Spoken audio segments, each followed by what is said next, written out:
सकाळी लवकर उठून आमचा प्लॅन ठरला कुठेतरी फिरायला जायचं. मग काय मी अक्की सॅम आणि अबिदा निघाला दोन गाड्यांना. पेट्रोल टाकाय थांबला तर पेट्रोलचं टोपणच गायब होतं. नंतर वाटत सूर्यपूल दिसलं. इथं फोटो काढून आंबा पाडून खाऊन आम्ही निघालो पुढे. थोड्या अंतरावर गेलो, नाश्ता केला आणि आम्ही फिरायला म्हटल्यावर रस्ता चुकणार नाही असं कधी झाले. आम्ही ज्या लोकेशनला चाललोय ते लोकेशन आम्हाला पण माहित नव्हतं, म्हणून आम्ही वाटत सगळ्यांना विचारत चाललो. पुढे जाईल तसं भारी वाटलं कारण वातावरणच एकदम खतरनाक होतं. काय का असं ना प्लॅन ठरला तर तसं त्या जागी येऊन पोहोचलो.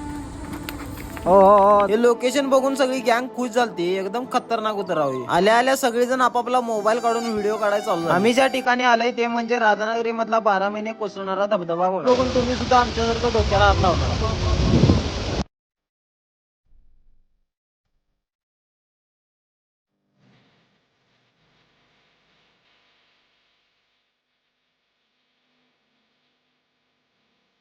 व्हिडिओ आणि लोकेशन कसं वाटलं ते कमेंट करून सांगा. मजा तर भरपूर आली. आंघोळ करून फोटो वगैरे काढून आम्ही निघालो परतीच्या प्रवासाला. जाताना काजूचं झाड दिसलं ते पण बुक्का पाडून निघालो आम्ही. आणि इकडे बघल तिकडे सगळीकडे सूर्यफुलाची शेती दिसाल. मी सुद्धा वन डे ट्रिपचा प्लॅन करत असला तर कोल्हापूर मधून 48 किलोमीटर अंतरावर आहे फक्त. ही रील अशा मित्राला शेअर करा की जो अचानक प्लॅन साठी कायम तयार असतो.